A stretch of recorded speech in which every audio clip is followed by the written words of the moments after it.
పాతికేళ్ల jet Airways విమానయాన ప్రస్థానం ముగిసింది. అర్ధరాత్రి నుంచి విమాన సర్వీసులన్నీ నిలిచిపోయాయి. ఇది తాత్కాలికమేనని యాజమాన్యం చెప్తున్నా కంపెనీ పునరుద్ధరణపై ఎవరికీ పెద్దగా ఆశలు కుదరటం లేదు. 2000 కోట్లు చేతిలో ఉంటే గానీ జెట్ ఎయిర్వేస్ విమానాలు మళ్లీ గాల్లోకి ఎగిరేందుకు వీలు పడదు. దీంతో 16,000 మంది ఉద్యోగుల భవిష్యత్తు అగమ్య గోచరంగా తయారైంది.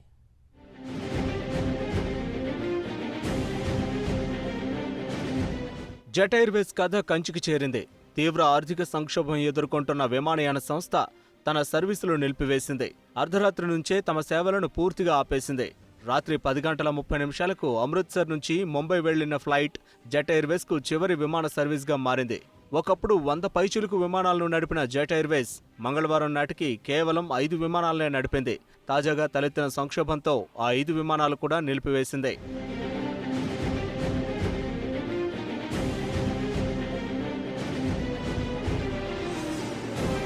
జెట్ ఎయిర్వేస్ వ్యవస్థాపకుడు నరేష్ గోయల్, ఆయన భార్య అనితా గోయల్ ఇటీవల జెట్ బోర్డు నుంచి కూడా తప్పుకున్నప్పటికీ ఆర్థిక సమస్యలు మాత్రం అపరిష్కృతంగానే ఉండిపోయాయి.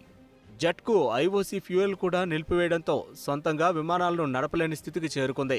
మంగళవారం నాటి జెట్ ఎయిర్వేస్ బోర్డు సమావేశంలో ఎలాంటి పరిష్కారం లభించలేదు. అదనపు నిధులకు సంబంధించి జెట్ ఎయిర్వేస్ విన్నపాన్ని బ్యాంకులు తిరస్కరించాయి. ఈ నేపథ్యంలో చేసేదేమీ లేక జెట్ ఎయిర్వేస్ మూసివేత నిర్ణయానికి వచ్చినట్లు తెలుస్తోంది. జెట్ ఎయిర్వేస్ అత్యవసరంగా 400 కోట్లు ఇవ్వాలని ఎస్బీఐ సారథ్యంలోని బ్యాంకుల కన్సార్టియంను కోరిన విషయం తెలిసిందే. ఈ విన్నపంపై బ్యాంకుల నుంచి ఎలాంటి స్పందన రాలేదు.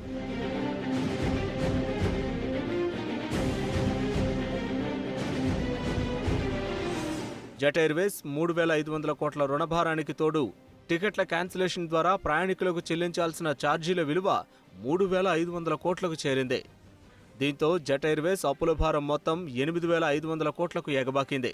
ఈ తీవ్ర సంక్షోభంతో గత 3 నెళ్లుగా ఉద్యోగులకు జెట్ ఎయిర్వేస్ జీతాలు చెల్లించలేదు. ఇప్పటికే వారు నిరసన వ్యక్తం చేశారు.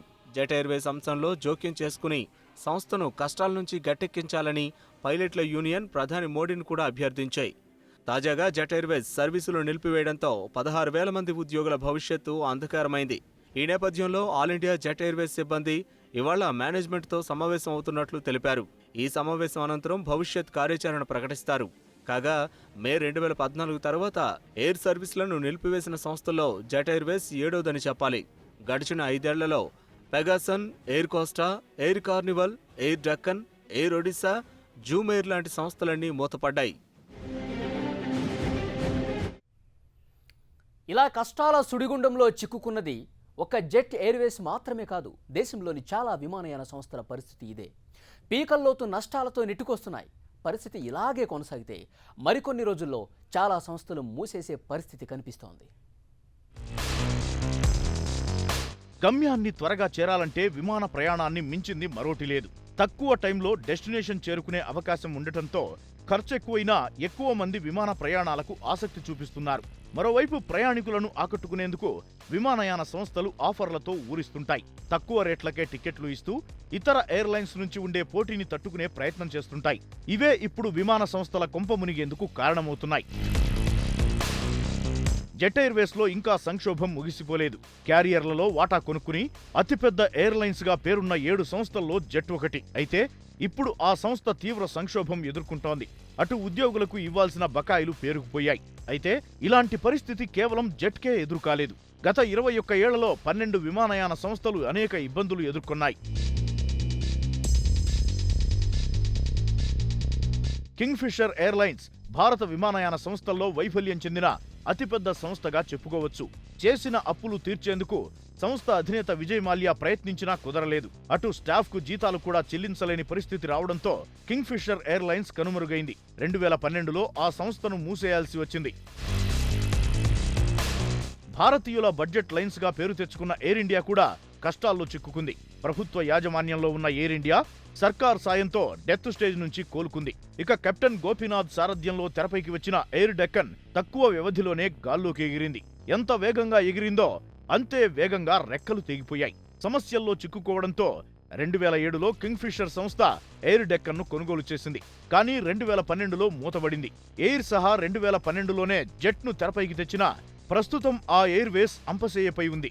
ఇక అజయ్ సింగ్ కొనుగోలు చేసిన స్పైస్ జెట్ను కష్టాలు వెంటాడాయి. నిర్వహణ వ్యయం పెరగడంతో మెయింటైన్ చేయడం కష్టంగా మారింది. దీంతో సన్ గ్రూప్నకు చెందిన కళానిధి మారన్కు అమ్మేశారు. అయితే 2015లో మారన్ స్పైస్ జెట్ను అజిత్ సింగ్కే తిరిగి అమ్మేశారు. ఇండియన్ స్పేస్లో స్కోప్ ఉన్న విమానయాన సంస్థలు బోర్లా పడటానికి అనేక కారణాలున్నాయి. ఎయిర్ ట్రాఫిక్లో స్థిరమైన పెరుగుదల ఉన్నా కానీ టికెట్ రేట్ల యుద్ధం తారాస్థాయికి చేరుతుండటంతో దేశీయ విమాన రంగంలో పోటీ పెరిగింది. అటు ఇంధనంపై పన్నులు భారంగా మారుతున్నాయి. ఢిల్లీ, ముంబై, బెంగళూరు వంటి రద్దీగా ఉండే విమానాశ్రయాల్లో మౌలిక సదుపాయాల కొరత ఏర్పడింది. అటు చిన్న టెర్మినల్స్లో ఎక్కువ విమానాలను నిలిపి ఉంచేందుకు అవకాశం లేకపోవడం కూడా విమాన రంగం దెబ్బతినేందుకు కారణమైంది.